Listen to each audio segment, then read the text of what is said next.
복되인 주일 이 시간에 여기까지 나오신 여러분들 위해 하나님의 크신 은혜가 함께하기를 진심으로 기원합니다. 오늘 함께 살펴볼 하나님 말씀은 야고보서입니다. 우리가 지난 1월부터 4월까지는 사무엘 상하 그리고 열왕기 상하를 읽었습니다. 원하지 않았지만 우리나라의 분위기와 비교해서 생각해 볼 수 있는 그런 시간이 되었는데, 이스라엘 나라의 왕이 어떻게 세워졌고 그 세워진 왕들로부터 어떤 통치가 이루어졌는지를 우리는 확인하게 된 것입니다.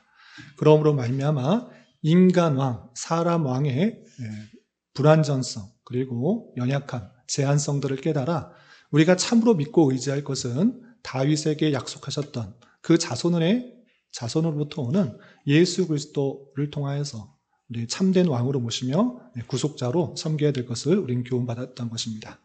그렇다고 해서 이 땅의 왕들, 이 땅의 위정자들은 다 연약하고 또 제한이 있으니까 신뢰하지 말라 이런 것이 아니고, 성경 말씀에 근거하면 그들이 올바른 통치를 할 수 있도록 우리가 계속해서 관심 갖고 기도하는 것, 그것이 필요한 것입니다. 그럼에도 불구하고 우리는 참된 왕이 되시는 예수 그리스도의 통치를 기쁨으로 받으며 그를 섬기기에 힘써야 되는 것입니다. 우리는 계속해서 그 열왕기서를 마치고 그 4월 남은 기간에 야고보서를 읽게 되는데, 야고보서의 기간을 잠깐 살펴보고 오늘 본문, 말씀기 본문인 2장을 통해서 교훈받을 수 있는 것들이 무엇인지 생각해 보도록 하겠습니다. 우선 야고보서의 개요를 보시면 기록자는 1장 1절에 그리스도의 종 야고보로 되어 있습니다. 그리스도의 종 야고보라는 그 표현 때문에 정확하게 이 야고보가 누구인지 잘 드러나진 않습니다. 성경에는 야고보, 그러니까 구약 성경의 이름으로는 야콥이라는 이름이 많이 등장하기 때문에 구체적으로는 알 수 없으나 상황과 정황을 살펴볼 때 예수님의 동생, 첫째 동생인 야고보가 아닌가 많은 사람들이 생각합니다. 그리고 그가 죽기 전, 그러니까 대략 AD 60년경에 이것을 썼을 것이다 이렇게 생각해 보는 것입니다. 그때는 어떤 상황이었는가라고 할 때 로마 황제의 핍박이 시작될 뿐만 아니라 사도 바울로 인하여서 복음이 전파됐을 때 우리가 오직 예수 그리스도를 믿음으로 구원받는다, 이른바 이신칭의라는 그 사실들을 많이 알고 있는데, 그것을 잘못 이해하여서 믿으면 구원받기 때문에 행함이 필요 없다라고 생각하는 그런 많은 사람들이 있었기 때문에 야고보가 그런 것이 아니라 참된 믿음은 행위가 동반된다는 것을 알려주기 위해서 이것을 썼을 것이다 이렇게 생각하는 것입니다. 그리고 수신자는 1장 1절에 흩어져 있는 12지파라고 표현되고 있는데, 이스라엘 백성들 흩어져 있는 12지파에 해당되는 것이 아니라 1차적으로는 그런 백성들이지만, 이스라엘 백성들이지만 세계 곳곳에 퍼져 있는 하나님의 택하신 백성들에게 이것을 쓴 것이다 이렇게 이해하시면 되겠습니다. 목적은 믿음과 행위의 관계성을 가르쳐 주어서 올바른 온전한 그런 신앙생활을 할 수 있도록, 참다운 믿음은 행위가 동반된다는 것을 강조하는 그런 중요한 책이다라고 할 수 있겠습니다. 그리고 야고보서의 특징 여러 가지가 있지만 한 가지만 말하면 기승전결 이런 식으로 짜여 있는 것이 아니라 어떤 행위를 해야 되는지, 참다운 믿음을 갖고 있다 그러면 어떠한 행위를 해야 되는지 대표적인 사례 9가지에 대해서 이렇게 나열하듯이 이러한 행동을 해야 된다는 것들을 강조하고 있다 이렇게 생각하시면 되겠습니다. 그러면 2장 본문으로 들어가도록 하겠습니다. 2장에서는 크게 두 가지, 사람을 차별하여 대하지 말라는 것과 행함이 없는 믿음은 죽은 것이다 라는 내용들이 있는데, 내용을 또 자세하게 살펴보면서 교훈받도록 하겠습니다. 우선 2장 1절에서는 사람을 차별하여 대하지 말라라는 그런 명제를 던지고 있는데, 2장 1절 같이 한번 읽어보겠습니다. 시작. 내 형제들아, 영광의 주 곧 우리 주 예수 그리스도에 대한 믿음을 너희가 가졌으니 사람을 차별하여 대하지 말라. 사람을 차별하여 대하지 말아야 되는 그 전제 조건에 있어서 우리가 예수 그리스도에 대한 믿음을 가졌기 때문에 당연하게 사람을 차별하여 대하지 말아야 된다 이렇게 표현하고 있는 것입니다. 그럼 사람을 차별하여 대하는 것이 어떤 것인가? 친절하게 예를 들어 설명해 주고 있습니다. 판단하는 예를 우리 2절부터 4절까지 계속 읽어보겠습니다. 시작. 만일 너희 회당에 금가락지를 끼고 아름다운 옷을 입은 사람이 들어오고 또 남루한 옷을 입은 가난한 사람이 들어올 때 너희가 아름다운 옷을 입은 자를 눈여겨보고 말하되 여기 좋은 자리에 앉으소서 하고 또 가난한 자에게 말하되 너는 거기 서 있든지 내 발등상 아래에 앉으라 하면 너희끼리 서로 차별하며 악한 생각으로 판단하는 자가 되는 것이 아니냐. 네, 예를 들어주겠습니다. 회당에 두 사람이 들어옵니다. 한 사람은 멋지게 차려입은 화려하게 보인 그런 부유한 사람이 온 것입니다. 또 한 사람은 정말 보잘것없는 거지와 같은 그런 모습으로 들어온 사람이 있었다. 그럴 때 너희는 어떻게 대하느냐? 아름답게 차려입고 또 보석 금가락지를 낀 그 사람을 좋은 자리에 앉히고 그렇지 않은 사람을 아무데나 앉아라. 여기 바로 앞에 앉아라. 이렇게 말하는 것, 그것은 차별이다. 너희가 외적인 모습으로 판단하고 차별한 것이다 라고 예를 들어주고 있는 것입니다. 그런데 그것은 올바른 행동이 아니라고 이렇게 말하는 것입니다. 하나님께서 행하신 것과 정반대의 모습으로 너희가 대하기 때문에 그것은 잘못이다 라고 말하는 것입니다. 계속해서 5절부터 7절까지 읽어보겠습니다. 시작. 내 사랑하는 형제들아 들을지어다. 하나님이 세상에서 가난한 자를 택하사 믿음에 부요하게 하시고 또 자기를 사랑하는 자들에게 약속하시는 나라를 상속으로 받게 하지 아니하느냐? 너희는 도리어 가난한 자를 업신여겼도다. 부자는 너희를 억압하며 법정으로 끌고 가지 아니하느냐? 그들은 너희에게 대하여 일컬는 바 그 아름다운 이름을 비방하지 아니하느냐? 하나님께서는 가난한 사람이라고 외면치 않고 오히려 가난한 사람을 들어서 믿음을 풍성하게 했다라는 것입니다. 부유한 사람은 자기가 부족한 것이 없기 때문에 하나님도 찾는 것이 다 그런 건 아니지만 하나님을 찾는 모습이 가난한 사람, 갈급한 사람보다 훨씬 줄어드는 것입니다.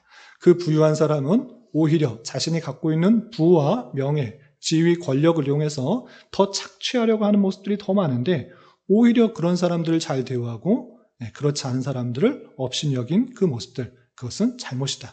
하나님께서는 절대 그렇게 하지 않으시니 사람 외면 가지고, 외모만 가지고 판단하고 평가하고 차별하지 말라, 이렇게 교훈하고 있는 것입니다.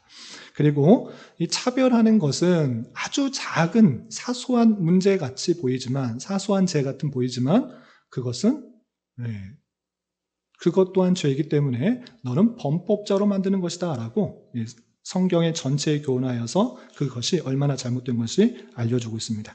8절 9절 계속해서 읽어보겠습니다. 시작. 너희가 만일 성경에 기록된 대로 내 이웃을 사랑하기를 내 몸과 같이 하라 하신 최고의 법을 지키면 잘하는 것이거니와 만일 너희가 사람을 차별하여 대하면 죄를 짓는 것이니 율법이 너희를 범법자로 정죄하리라. 성경에 기록된 법, 내 이웃 사랑하기를 내 몸과 같이 하라. 이것이 최고의 법인데 그것을 잘 지키지 않는 그 모습들, 그거 안 된다. 차별하여 사람을 대하는 것은 죄를 짓는 것이기 때문에 그 율법에 근거해서 너는 범법자, 죄를 범한 자가 된다. 그러므로 너는 죄인이다. 이렇게 평가된다라고 하고 있는 것입니다. 그래서 범법자가 되면 작은 것 하나라도 죄를 짓게 되면 성경 전체에서 어떤 자로 여기게 되는지 계속해서 설명하면서 차별하지 말고 긍휼을 베풀어라 라고 이렇게 교훈하고 있는 것입니다. 계속해서 10절부터 13절까지 같이 읽어보겠습니다. 시작. 누구든지 온 율법을 지키다가 그 하나를 범하면 모두 범한 자가 되나니 간음하지 말라 하시니가 또한 살인하지 말라 하셨은즉 내가 비록 간음하지 아니하여도 살인하면 율법을 범한 자가 되느니라. 너희는 자유의 율법대로 심판받을 자처럼 말도 하고 행하기도 하라. 긍휼을 행하지 아니하는 자에게는 긍휼 없는 심판이 있으리라. 긍휼은 심판을 이기고 자랑하느니라. 아멘. 우리 성인 성도님들은 잘 읽으셨는데 우리 교회학교 친구들 목소리가 너무 작게 들려서 우리 교회학교 친구들만 좀 큰 소리로 같이 한번 읽어보겠습니다. 같이 10절부터 13절 함께 봉독합니다. 시작. 누구든지 온 율법을 지키다가 그 하나를 범하면 모두 범한 자가 되나니 간음하지 말라 하시니가 또한 살인하지 말라 하셨은즉 내가 비록 간음하지 아니하여도 살인하면 율법을 범한 자가 되느니라. 너희는 자유의 율법대로 심판받을 자처럼 말도 하고 행하기도 하라. 긍휼을 행하지 아니하는 자에게는 긍휼 없는 심판이 있으리라. 긍휼은 심판을 이기고 자랑하느니라. 예, 한글 다 알죠? 예, 예. 이 무슨 말이냐? 율법은 우리가 지키는 법과 좀 차이가 있습니다. 어떤 차이가 있느냐? 어떤 작은 잘못은 넘어가기도 하고, 그건 그게 큰 잘못이냐? 아주 사람 죽이는 것은 사형, 무기징역, 이렇게 크게 죄의 값을 다르게 책정하지만, 하나님의 율법은 그렇지 않은 것입니다. 죄가 있느냐, 없느냐를 따져서 죄가 있으면 다 정죄, 죄가 있다라고 정해지게 되면 다 사망의 법에 이르는 것입니다. 죄의 값은 사망이기 때문에 그렇습니다. 그렇기 때문에 나는 간음하지 않았습니다. 도적질하지 않았습니다. 나는 큰 잘못을 하지 않았습니다. 이렇게만 말할 것이 아니라 차별하는 그것도 율법에 비추어서 옳지 않은 잘못된 행위이기 때문에 죄가 되고, 그렇게 되면 범법자가 되고 율법을 어긴 것이기 때문에 죄를 지은 자 모두 죄인이 된다, 이렇게 표현하고 있는 것입니다. 그렇기 때문에 우리는 어떻게 되는가? 12절 보면 너희는, 자유에는 잠깐 가로에 넣어놓고, 너희는 율법대로 심판받을 자처럼 말도 하고 행하기도 해야 된다라고 하고 있습니다. 우리가 율법에 맞춰서 심판받는다. 하나님께서 요 잘못한 것 죄가 있는 거야? 심판받고, 이 잘못한 것 심판하는 거야 라고 하는 것처럼 율법대로 어느 작은 것 하나라도 어기면 심판받는 것처럼 행해야 된다라고 표현했습니다. 그런데 실제로 그것을 어겨서 심판받는 게 아니고 우리는 자유의 율법을 주신 것입니다. 어떠한 것도 정죄되지 않습니다. 왜? 예수 그리스도의 보혈의 피로 우리의 모든 죄가 사해졌기 때문에 죄를 지었다고 해서 그 죄의 값으로 정죄가 돼서 지옥에 가는 것이 아닙니다. 그럼에도 불구하고 어떻게 된다? 율법대로 심판받을 자처럼 말도 하고 행하기도 해라 라고 하는 것입니다. 그러나 우리는 자유의 율법이 있지만 그럼에도 불구하고 심판받은 것처럼 우리는 그 율법들을 힘써 지켜야 된다, 이렇게 표현하고 있는 것입니다. 그리고 13절에 가난한 사람, 부족한 사람, 없는 사람, 그런 사람들에게 긍휼을 베풀어라. 돈 많은 사람, 명예 많은 사람, 가진 것 많은 사람, 그런 사람들한테 잘 보여서 나에게 이득을 얻으려고 하지 말고,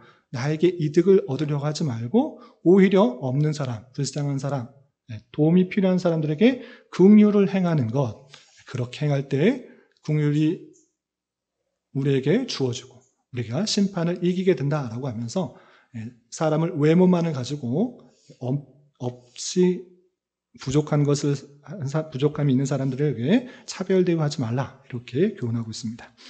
그리고 14절부터 26절까지는 믿음과 행함에 있어서 행함이 없는 믿음은 죽은 것이다 라고 말하면서 행함을 강조하고 있는데, 이게 도대체 무슨 뜻인지 내용을 한 절 한 절 살펴보면서 교훈받도록 하겠습니다. 우선 14절 행함이 없는 믿음의 무익을 어떻게 말하고 있는지 우리 14절 계속해서 읽어보도록 하겠습니다. 시작. 내 형제들아, 만일 사람이 믿음이 있노라 하고 행함이 없으면 무슨 유익이 있으리요? 그 믿음이 능히 자기를 구원하겠느냐. 이 말만 딱 띄어서 읽으면 행함이 없으면 구원을 못 받는가? 믿음만 있는 것이 믿음으로 구원받는 것이 아닌가? 이렇게 오해할 수 있습니다. 이제 계속해서 살펴보게 될 텐데, 어쨌든 기본 전제를 행함이 없는 믿음은 유익이 전혀 없다. 그 믿음은 자기를 구원하지 못한다. 믿음으로 구원받는 것 아니다 라고 말하는 것처럼 이렇게 말하고 있습니다. 심지어는 더 앞에서 더 구체적으로 행함이 없는 믿음이 아무런 유익이 없다라는, 죽은 것 같다라는 그 내용들을 다음과 같이 밝히고 있습니다. 15절부터 17절 계속해서 읽어보겠습니다. 시작. 만일 형제나 자매가 헐벗고 일용할 양식이 없는데 너희 중에 누구든지 그에게 이르되 평안히 가라, 덥게 하라, 배부르게 하라 하며 그 몸에 쓸 것을 주지 아니하면 무슨 유익이 있으리요? 이와 같이 행함이 없는 믿음은 그 자체가 죽은 것이라. 예, 행함이 없는 믿음은 아무런 유익이 없다. 예를 들어보겠다라고 하면서 주변 사람의 형제나 자매든지 이웃에게 헐벗고 일용할 양식 없어서 정말 굶주려 있는 그 가운데서 말로만 평안하라, 덥게 하라, 많이 먹어라, 잘해라 이렇게 하는 것이 무슨 유익이 있느냐. 말로만이 아니라 실제로 그 사람에게 도움을 줄 수 있는, 그 유익을 줄 수 있는 것들을 행하지 않으면 아무런 유익이 되지 않는, 그 이웃에게 아무런 도움이 없는 그런 모습이니 그 행함이 없는 그 믿음은 그 자체가 죽은 것이다 라고 말을 하고 있습니다. 또한 행함이 없는 믿음의 헛됨들을 계속해서 강조하고 있습니다. 18절 19절 계속해서 읽어보겠습니다. 시작. 어떤 사람은 말하기를 너는 믿음이 있고 나는 행함이 있으니 행함이 없는 내 믿음을 내게 보이라. 나는 행함으로 내 믿음을 내게 보이리라 하리라. 내가 하나님은 한 분이신 줄을 믿느냐? 잘하는도다. 귀신들도 믿고 떠느니라. 어떤 사람 믿음이 있다. 나 정말 믿는다. 하나님 잘 믿는다. 이렇게 말을 하는데 정말 그 믿음이 있는지를 보여달라. 말로만이 아니라 행함으로 보여달라라는 것입니다. 그래서 참다운 믿음이 있다고 하면 행함으로 증명될 수 있는, 보일 수 있는 그런 모습이다라고 표현하고 있습니다. 심지어는 19절에 뭐라고 표현하고 있습니까? 내가 하나님은 한 분이신 줄 믿느냐? 당연히 하나님은 한 분이십니다. 삼위일체 하나님은 한 분이시다라고 성경에 명확하게 기록되어 있기 때문에 그걸 믿는다라고 말하는데 그거 잘했도다라고 하면서 무엇이라고 하고 있습니까? 귀신들도 믿고 떠느니라 라고 하고 있습니다. 귀신들도 하나님은 한 분이시다고 믿는다. 지금 무슨 말을 하고 있는 것입니까? 실제적으로 하나님이 한 분이시라는 것을 알면 그 귀신들이 오직 믿어야 될 분, 따라야 될 분은 한 분, 하나님이시니 그분을 믿고 따라야 되는데 귀신들은 그것을 회개치 않고 돌이키지 않고 있다는 것입니다. 지적인 그런 생각과 그런 판단만 일치할 뿐이지 실제로 행하지 않는 그 모습들, 귀신들도 그렇게 한다. 귀신들도 하나님이 한 분이신 줄 안다라고 하면서 그런 단순한 지적 동의가 믿음이 아니라는 것들을 강조하고 있는 것입니다. 그러면서 더욱더 구체적으로 행함으로 의롭다함을 받게 된 성경의 예를 들면서 단순히 믿음 갖고 의롭다 하는 것이 아니라 행위가 동반된 믿음이 참다운 믿음이라는 것들을 다음과 같이 밝혀주고 있습니다. 20절부터 25절까지인데 기니까 21절부터 25절까지 같이 한번 읽어보겠습니다. 시작. 우리 조상 아브라함이 그 아들 이삭을 제단에 바칠 때에 행함으로 의롭다 하심을 받은 것이 아니냐? 내가 보거니와 믿음이 그의 행함과 함께라고 행함으로 믿음이 온전하게 되었느니라. 이에 성경에 이른바 아브라함이 하나님을 믿으니 이것을 의로 여기셨다는 말씀이 이루어졌고 그는 하나님의 벗이라 칭함을 받았나니 이로보건대 사람이 행함으로 의롭다 하심을 받고 믿음으로만은 아니니라. 또 이와 같이 기생 라합이 사자를 접대하여 다른 길로 나아가게 할 때 행함으로 의롭다 하심을 받은 것이 아니냐. 두 가지 예를 듣고 있습니다. 첫 번째는 아브라함, 두 번째는 라합. 아브라함과 라합 아세요? 아브라함과 라합? 아브라함과 라합의 예를 들면서 그가 믿음으로 의롭다함을 받은 것이 아니라 그 믿음에 따른 행함이 온전하게 드러나고 있다. 이렇게 표현하고 있는 것입니다. 믿음이 있다고 하면 그것에 대한 올바른 행위가 드러나야지. 그것을 통해서 의롭다 하는 것이지 그냥 아브라함이 하나님 믿었어. 그리고 제단에 아들 이삭을 바치라고 했을 때 아무렇게도 안 했다 그러면 그것이 참다운 믿음, 진짜 믿는 것인가? 되돌아봐야 된다라고 표현하고 있는 것입니다. 마찬가지로 기생 라합이 이 나라는 이제 멸망할 것이고 하나님을 믿는 그 이스라엘 백성들이 이 땅을 차지하고 살게 될 것이야. 그 믿음이 있다고 하면 당연히 정탐꾼들을 통하여서 내 자신을 살게 하려고 행동하는 그 모습들이 있어야 된다라고 하는 것입니다. 그래서 참다운 믿음은 행위가 동반되어지는 것이다. 그것이 행함으로 믿음이 온전케 된다라고 알려주고 있는 것입니다. 그러면서 마지막으로 행함이 없는 믿음은 죽은 것이라고 말하면서 결론으로 내어지고 있습니다. 마지막 절 26절 크게 같이 읽어보도록 하겠습니다. 시작. 영혼 없는 몸이 죽은 것 같이 행함이 없는 믿음은 죽은 것이니라. 영혼 없는 몸이 죽은 것과 마찬가지로 행함이 없는 믿음은 참된 믿음이 아니다.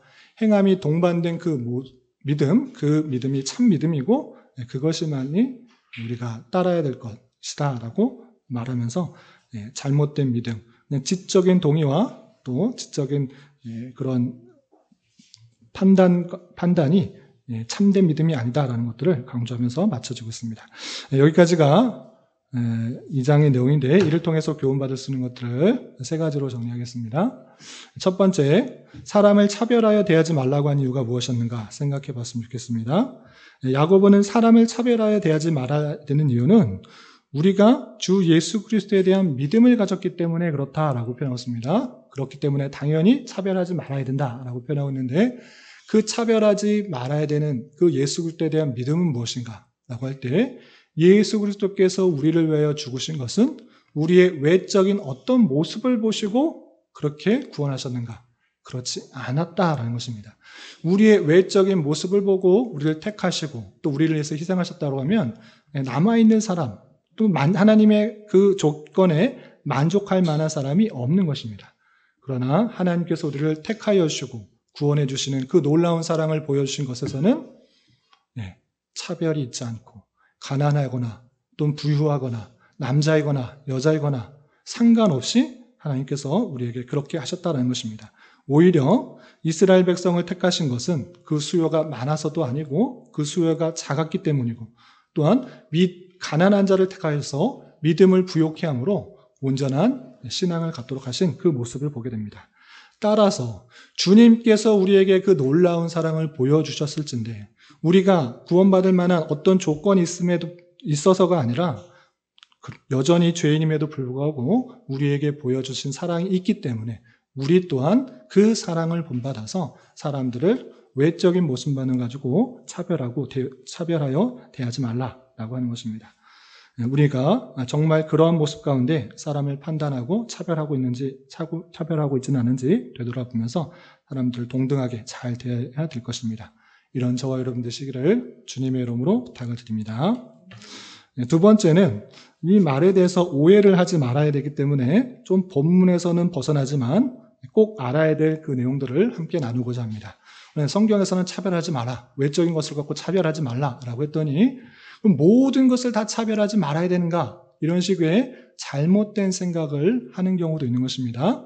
이른바 개별적 차별금지법 또는 포괄적 차별금지법이라는 그런 표현인데 혹시 안 들어보신 분 있으신가요? 한 번쯤은 들어보셨을 것 같은데 차별금지법이라는 말은 들어봤는데 또는 우리 교회학교 친구에서 학교에서 이런 거 배웠나요? 개별적, 포괄적 차별금지법. 처음 듣는 단어인가요? 이 표현은 등장하지 않았어도 그런 분위기의 내용들이 나올 수 있는데 잘 들으시기 바랍니다. 개별적 또는 포괄적 차별금지법이 무슨 뜻인지 말씀드리면 개별적 차별금지법은 인종이나 성별, 장애 등 특정 차별 사유나 고용 등 특정한 영역에서 차별을 금지하는 것입니다. 남자라고 해서 여자라고 해서 차별을 대우하거나 또는 흑인종, 백인종, 황인종 그 인종에 따라서 차별하거나 또는 장애가 있고 없고 등을 통해서 차별을 두면 안 된다라는 그런 내용들인 것입니다. 그래서 고용할 때나 어떤 것을 할 때 어떤 것이 조건이 되어서 차별하면 당연히 안 되기 때문에 이 개별적 차별금지법은 지금도 잘 지켜지고 법적으로 있는 것입니다. 그런데 문제가 되는 것은 무엇이냐? 포괄적 차별금지법입니다. 특별히 교회학교 친구들은 잘 들어주시기 바랍니다. 이것이 왜 문제가 되는지. 어떤 특정한 부분에서 차별하지 말라. 성경의 교본에도 그렇기 때문에 우리는 차별하면 안 됩니다. 그러나 그것과 좀 부족하다. 더 넓은 범위에서 혹여나 정해지지 않은 부분에 있어서도 우리는 차별하면 안 된다. 성경에서 차별하지 말라고 했고 우리 인권은 다 동등하니까 차별하지 말라라고 하면서 포괄적, 정해지지 않은 것조차에서도 특정되지 않은 그 모든 형태의 차별을 포괄적으로 금지해야 된다라는 그런 일들이 우리나라에서도 지금 법안으로 계속 올라오고 있고, 선진국, 이른바 선진국에서는, 서구권의 나라에서는 이미 시행되고 있는 것입니다. 그러면 이 포괄적 금지법에 궁극적으로 강조하는 것이 무엇이냐? 그냥 전체를 차별하지 말고 다 동등하게 대우하자라는 그런 의미같이 보이지만 속내는 생물학적, 그냥 강조하고 있는 것이 동성애자나 자기 성 정체성을 밝히지 않는 또는 다르게 생각하는 그런 생물학적 성이 아니라 사회적인 성의 개념으로 가진 자들이 많이 나타나고 있는데 그런 사람들을 차별하지 말자라는 그런 내용을 하기 위해서 포괄적 차별금지법을 발의하는 것입니다. 이러면 무슨 문제가 생기냐?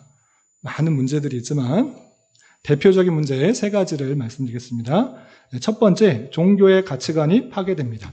종교에서 기독교는 물론이요, 다른 종교에서 신이 남자와 여자를 만들었고 또는 동성애가 잘못됐고 그 올바른 그 부부와의 관계에 있어서 여러 가지 해야 된다라는 것들을 그런 것들을 말하고 있는데 그 신념과 가르침이 왜 차별하느냐, 왜 남자와 여자만 만들느냐, 중성적인 또 다른 성 이것들을 만들 수 있다라고 하면서 종교적인 그런 가치관들이 파괴되는 일들이 나타나게 될 뿐만 아니라 두 번째로는 역차별적 현상이 발생합니다.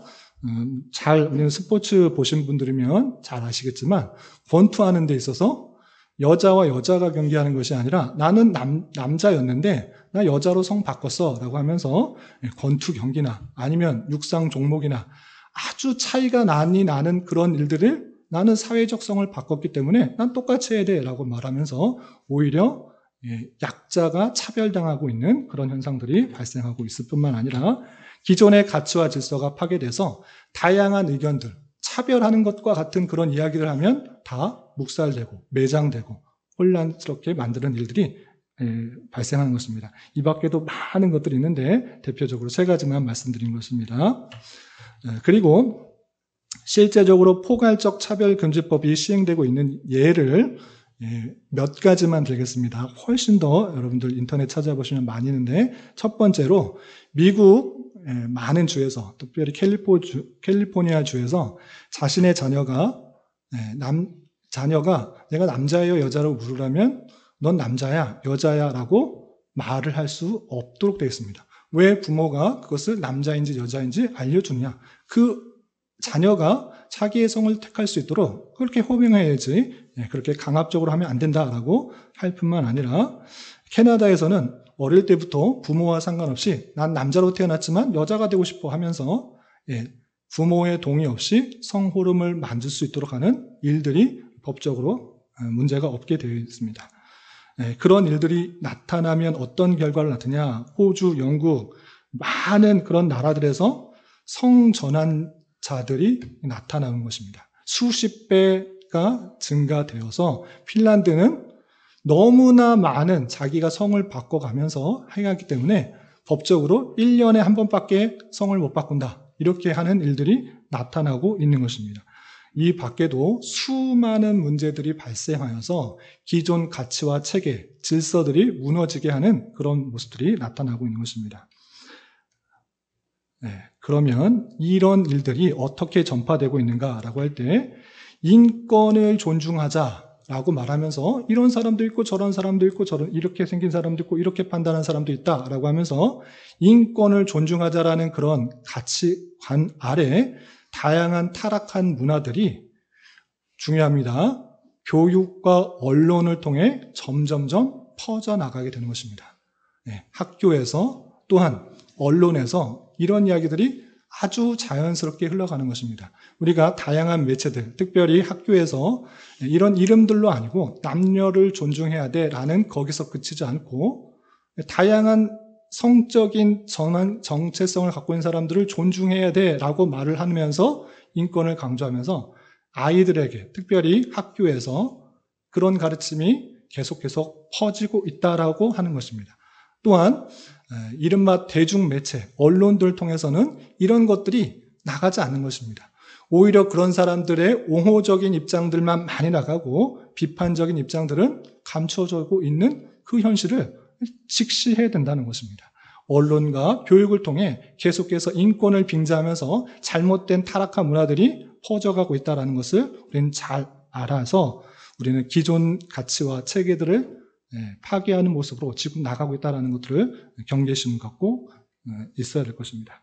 그런데 이 모습들에 대해서 조금 더 넓게 생각해 보자면 과거에는 자유민주주의를 파괴하는 공산주의와 사회주의가 막시즘을 배경으로 계급투쟁과 또 잘못된 것들을 바로잡자라는 그런 시도에서 진행되었다고 하면 오늘날에는 젠더 이데올로기를 통한 바탕으로 이런 시도들이 계속적으로 일어나면서 기존 체제와 가치, 체제를 무너뜨릴 뿐만 아니라 공산주의, 사회주의에서 궁극적으로 나타나고 있는 것이 무엇이냐? 종교와 신을 부정하게 되는 것입니다. 마찬가지로 이런 젠더 이데올로기가 나타나면, 포괄적 차별금지법이 나타나면 기존 가치체계가 다 무너지게 되고 궁극적으로 종교, 신의 부정들을 나타나게 되는 것입니다. 이런 경각심을 가지고 우리는 잘 살펴봐야 될 것입니다. 차별금지법에서 바로 알아야 되고, 그럼 우리는 어떻게 해야 되는가라고 할 때 성경 말씀을 기준화해서 항상 생각하는 그 자세를 가져야 될 것입니다. 많은 사람들이 그렇게 말하니까, 또 언론에서 그렇게 말하니까 우리가 그렇게 생각하는 것이 아니라 우리는 성경에서 무엇이라고 말하는가를 잘 살펴서 이 사회가, 이 세대가 올바르게 가는 데 있어서 기준점을 받고 흔들리지 말고 바로 생각해야 될 것입니다. 많은 사람들이 그렇게 넘어가고 또 서구의 많은 나라들이 그런 일들로 행함으로 말미암아 가치체계가 무너지고 하나님의 영광과 또 창조 질서가 무너지는 그런 타락의 모습들이 있는데 우리는 끝까지 진리의 말씀을 잘 지켜 그런 것들을 잘 분별할 수 있어야 될 것입니다.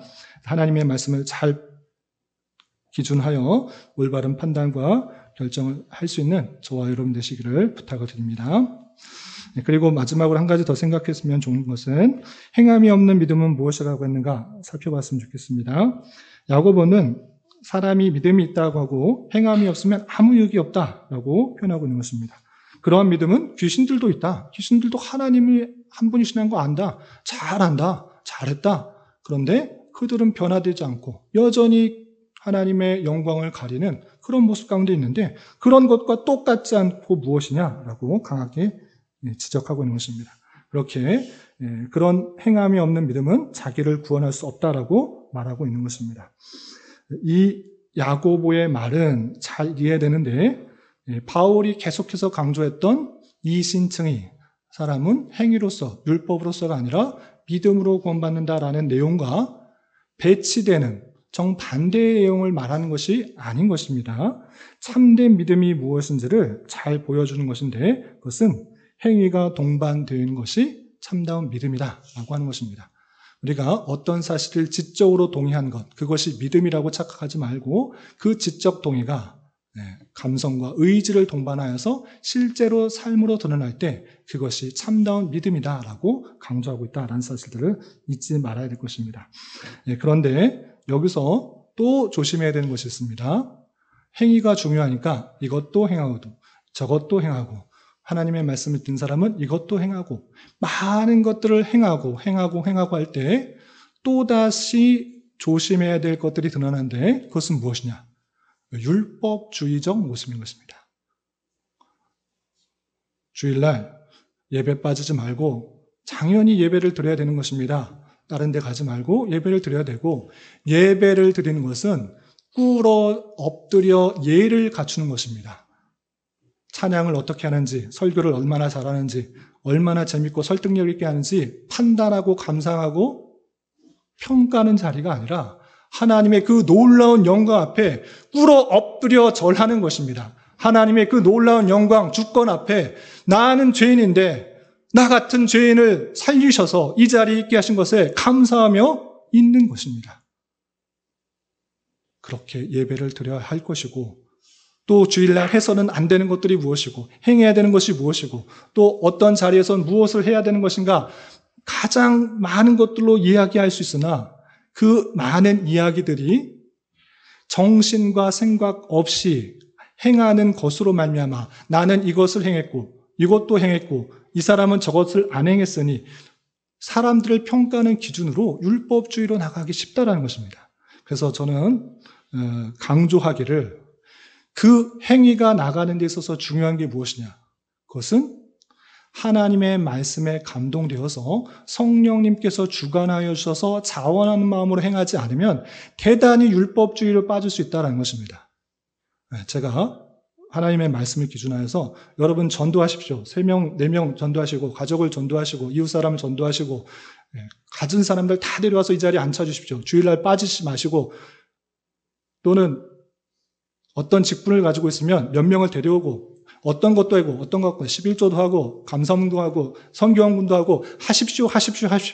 많은 것들을 강조할 수 있습니다. 그러나 그것들은 자기의 감동에서가 아니라 그냥 율법주의로 시키니까 하는 것이 되고 또는 그 시키는 것을 행함으로 말미암아 남이 하지 못한 것을 평가하고 또 판단하고 정죄하기가 대단히 쉽게 된 것입니다.